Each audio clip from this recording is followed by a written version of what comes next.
Shalom, queridos irmãos e irmãs, a paz do Senhor a todos. Hoje nós vamos estudar um pouquinho a respeito de um texto que se encontra no Evangelho escrito por Lucas, no capítulo 1, do versículo 26 até o versículo 56. A Bíblia fala a respeito do chamado de Maria para servir a Deus, quando Deus envia o anjo Gabriel para contar para Maria que ela iria conceber e dar à luz a um filho a quem ela deveria chamar pelo nome de Jesus. E o que este texto nos traz de ensino para a vida prática, para a vida cristã. Eu recomendo que você leia esse texto antes de prosseguir com o vídeo, para compreender todos os comentários que nós vamos fazer. Amém? Antes disso, eu também queria fazer um comentário que é o seguinte.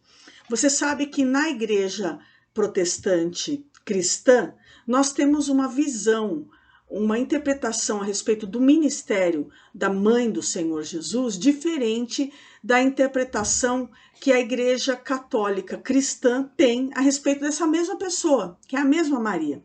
Porém, na igreja católica, a Maria, ela é também acrescentada, né, um título, ela é a mãe de Deus. Na igreja católica, Maria, ela é imaculada, ela é a Virgem Maria, a intercessora, a mediadora entre os homens e Deus. E nós não cremos assim dentro da igreja protestante, da igreja evangélica, da igreja neopentecostal, da igreja pentecostal. E eu queria falar um pouquinho sobre isso.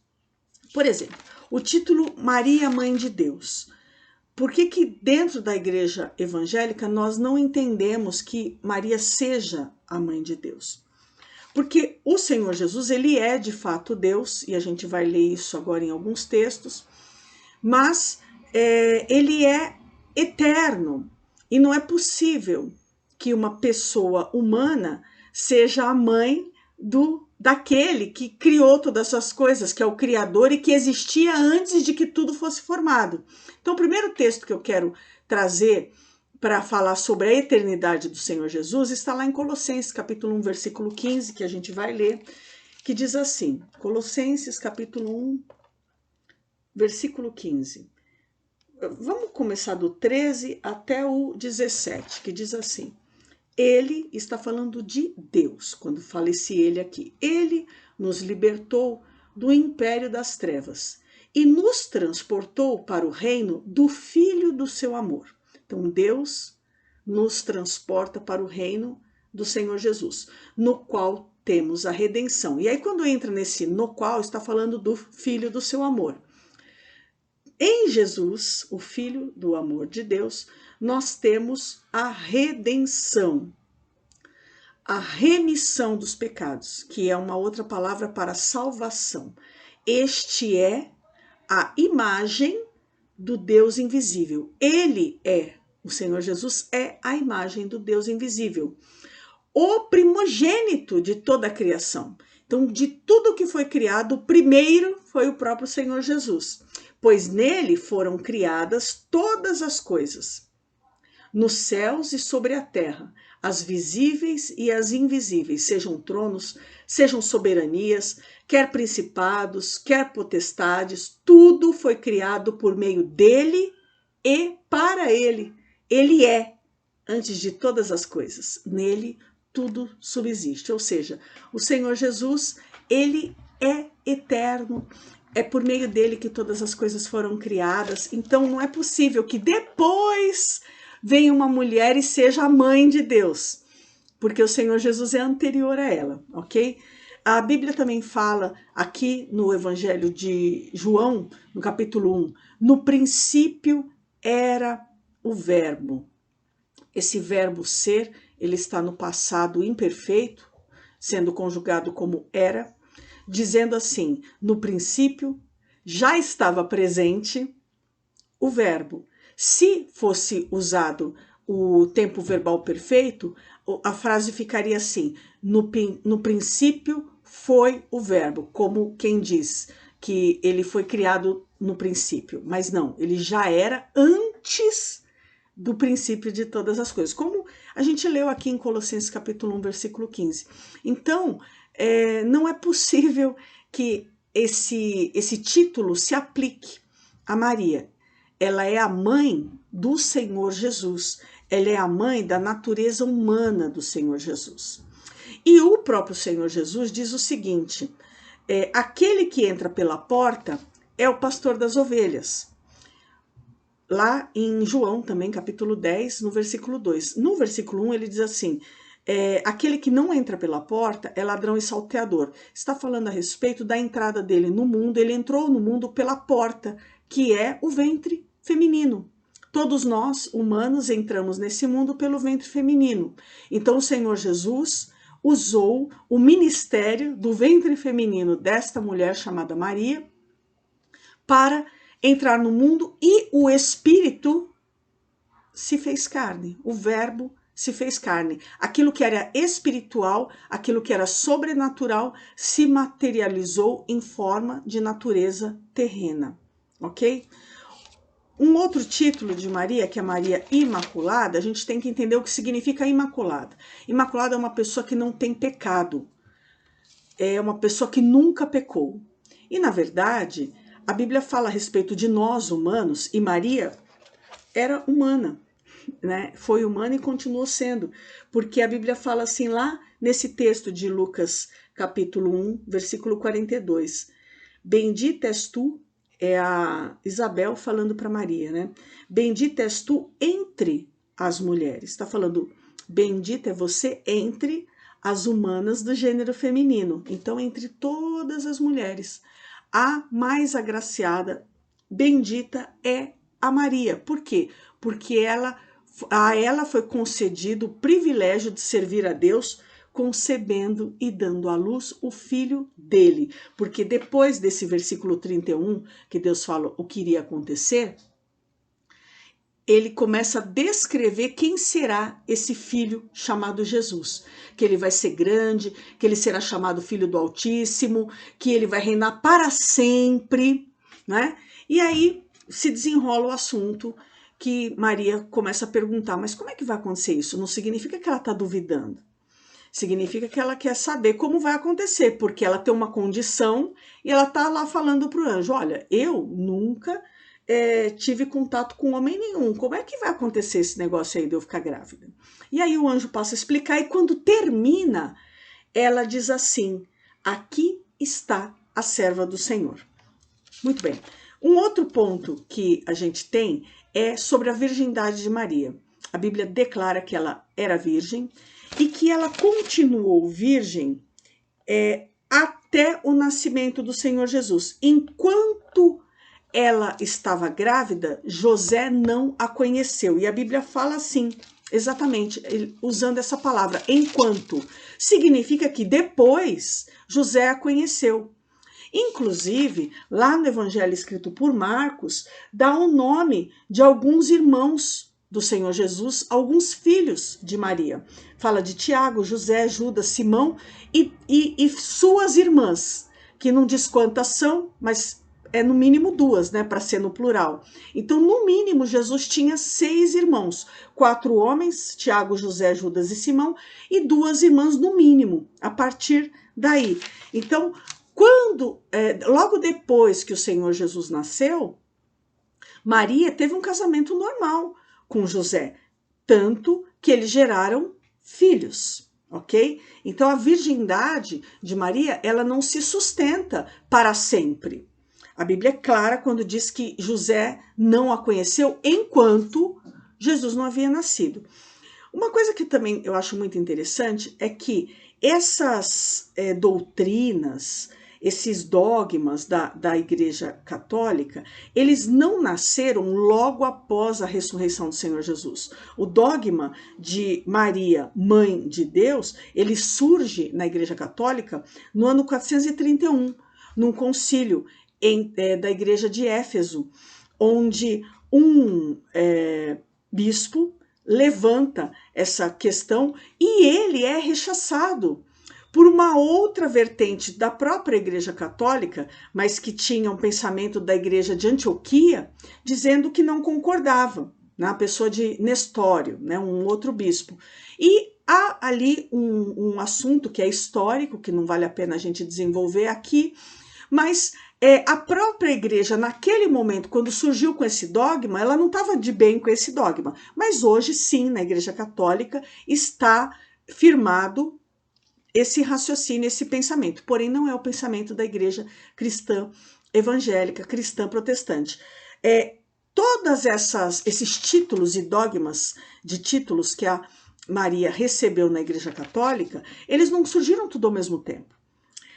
O fato da Maria ser considerada sempre virgem apareceu lá pelo ano 553.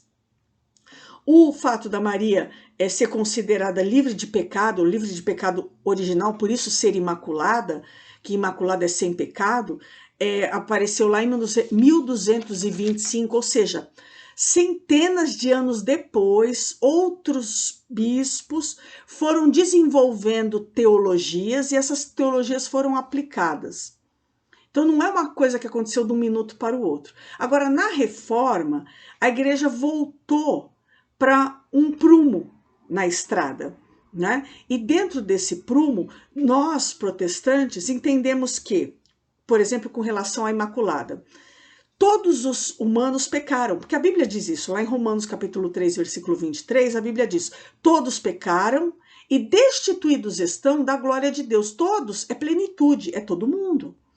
Exceto, obviamente, o Senhor Jesus, porque ele não tem exclusivamente a descendência de Adão. Ele tem a descendência humana vinda de Maria, mas a outra parte da concepção dele é feita pelo Espírito Santo de Deus. Porque a Bíblia declarou antecipadamente lá em Isaías que a virgem iria conceber. E do jeito que Deus falou, aconteceu. A virgem, de fato, concebeu. A Bíblia também fala em 1 Coríntios, capítulo 15, versículo 22, que assim como em Adão todos morrem, em Cristo todos serão vivificados. Ou seja, o humano, ele nasce, cresce e morre, porque é uma cópiazinha de Adão, com pecado e tudo. Agora, em Cristo, nós recebemos a vida eterna, que seria o DNA do Espírito Santo de Deus, que nos concede um atributo exclusivo de Deus que ele quer compartilhar conosco, que é a eternidade, ok? Então, por essas razões, assim, passando muito rapidamente por cima, nós não cremos nesses títulos para Maria. Mas não é que a gente vai pegar a pessoa de Maria e não vai falar dela, porque ela tem muito a nos ensinar. Maria tem a ensinar fé, uma fé impressionante, porque o anjo veio falar sobre ela, sobre o ministério que Deus estava propondo para ela, era algo que jamais tinha acontecido. Ela conhecia a profecia, porque aqui no versículo 54 e 55, ela se declara judia. Então ela fala assim, olha, amparou a Israel, o seu servo, ela está falando do povo de Israel, do Israel e do povo de Israel, a fim de lembrar-se da sua misericórdia a favor de Abraão e de sua descendência, e para sempre como prometer aos nossos pais. Ou seja, ela está se incluindo na descendência de Abraão, que é Israel de Deus. Então ela está falando assim, eu conheço as promessas de Deus para Israel. E ela entende que havia uma promessa de que a virgem conceberia. Quando o anjo falou para ela, ela sabia do que o anjo estava falando. E depois que o anjo explicou bem para ela o que ela tinha, o que iria acontecer com ela, ela diz, eis aqui está a serva do Senhor. Você vai se lembrar que Moisés não fez assim quando Deus o chamou. Moisés falou, nossa, mas quem sou eu para falar com Faraó? Jeremias, por exemplo, falou assim, ai, mas eu nem sei falar. O Gideão, ele falou, eu sou menor do meu povo, eu sou menor da minha casa. Jonas nem falou nada, Jonas correu, Jonas fugiu, né? E depois ele recuperou a consciência e fez o que Deus havia mandado fazer. Então, assim, Maria, ela tem uma postura muito diferente desses grandes homens que cumpriram seus ministérios, mas inicialmente eles deram um passo para trás. Maria não deu nunca um passo para trás. Quando Deus apresentou a proposta para ela, ministerial, porque ministério é serviço. Qual era o serviço dela? O ventre dela iria conceber o Jesus terreno, o Filho de Deus com natureza humana. Ela falou, eis-me aqui, eu estou aqui, vamos que se cumpra a tua palavra em minha vida. Então, ela tem uma disponibilidade para nos ensinar, né? Então, ela tem fé para crer que aquilo iria acontecer, ela tem uma disponibilidade. Em seguida, lá no versículo 45, aliás, é no versículo 47 e 48, ela diz assim: o meu espírito se alegrou em Deus, o meu Salvador. Então, também quero pegar esse Salvador para mostrar que se eu preciso de salvação, é porque eu não sou imaculado, que imaculado é aquele que não tem pecado algum. Quem não tem pecado não precisa de salvação. Imaculado é o Senhor Jesus, porque ele não tem pecado, ok? O pecado que houve sobre o Senhor Jesus foi o meu e o seu. E ele carregou os nossos pecados e não foi condenado, porque ele venceu o pecado, justamente por não ter pecado. A morte não tinha direito de tomar a vida do Senhor Jesus. Mas voltando aqui para o texto, ela diz que ela se alegrou. Ela muito se alegrou em estar servindo a Deus. Então, o serviço de Deus causa felicidade, causa alegria. Por isso é que ela é bem-aventurada, né? E o último ponto, e não são todos os pontos, porque afinal de contas a gente está falando isso somente há 15 minutos, o último ponto que eu quero elencar é que Maria compreendeu a profundidade do chamado de Deus para a vida dela. Porque aqui no texto, deixa-me ver aqui em que versículo, ela fala assim, porque contemplou na humildade da tua serva, pois desde agora para sempre todas as gerações me considerarão bem-aventurada. Ela está vendo que aquele ministério que o Senhor Jesus está entregando para ela, e ele entrega para você também, porque todos nós fomos chamados para sermos ministros, nós fomos chamados para ser missionários, nós fomos chamados para ser intercessores, nós fomos chamados para ser evangelistas, todos nós, independente de ser pastor, independente de ser bispo, independente de ser apóstolo, você foi chamado para pregar o evangelho a toda criatura, para trazer a boa nova é o evangelho. Todos nós fomos chamados para sermos evangelistas e devemos olhar para Maria e receber esse chamado ao ministério com fé, receber esse chamado com disponibilidade, receber esse chamado com alegria, cumprir esse chamado com alegria e compreender a profundidade, porque ela está falando aqui de geração em geração. Não é só para essa semana, não é só para esse tempo aqui em Nazaré, na Galileia. É de geração em geração. Deus vai transformar a vida de pessoas, de geração em geração, através do meu ministério. Maria estava entendendo isso. E ela está nos ensinando isso através desse texto. Que o teu ministério impactará pessoas de geração em geração. Deus não está te chamando para algo pequeno. Pode ser pequeno. Ela estava em Nazaré, ela estava na Galileia, uma cidadezinha desse tamanhozinho, uma mocinha. Quem era Maria? Quem conhecia Maria? O que mais a Bíblia fala a respeito dela? Fala algumas coisas, mas não fala tantas coisas. Fala mais a respeito do Senhor Jesus, não é? E só concluindo aquele assunto a respeito da intercessão, nosso intercessor é Deus. Aliás, nosso intercessor é o Senhor Jesus junto a Deus. Nosso intercessor é o Espírito Santo. A Bíblia fala em Romanos, capítulo 8, versículo 34, que Jesus é o nosso intercessor ao lado direito de Deus. Fala no capítulo 8, versículo 27, que é o capítulo da intercessão lá em Romanos, fala que o Espírito Santo de Deus intercede por nós com gemidos inexprimíveis. Portanto, nós somos intercessores juntamente com Jesus, juntamente com o Espírito Santo.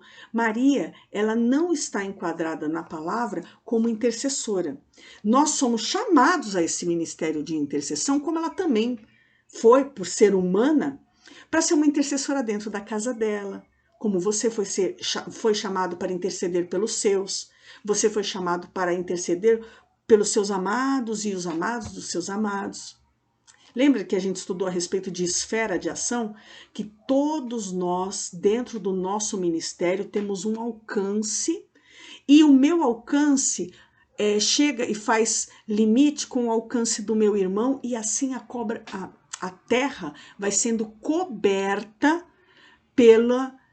cobertura espiritual de Deus. A terra vai sendo coberta por oração, pelos ministros de Deus exercendo seus ministérios. Então, nós recebemos hoje esse ensino de Maria como um exemplo que devemos seguir. O exemplo dessa mulher que é agraciada, o exemplo dessa mulher que é muito favorecida, e de fato nunca haverá jamais uma outra mulher que foi tão favorecida, que recebeu um privilégio tão grande. Amém? E ela tem muito a nos ensinar aqui nesse texto. Receba essa palavra em nome de Jesus.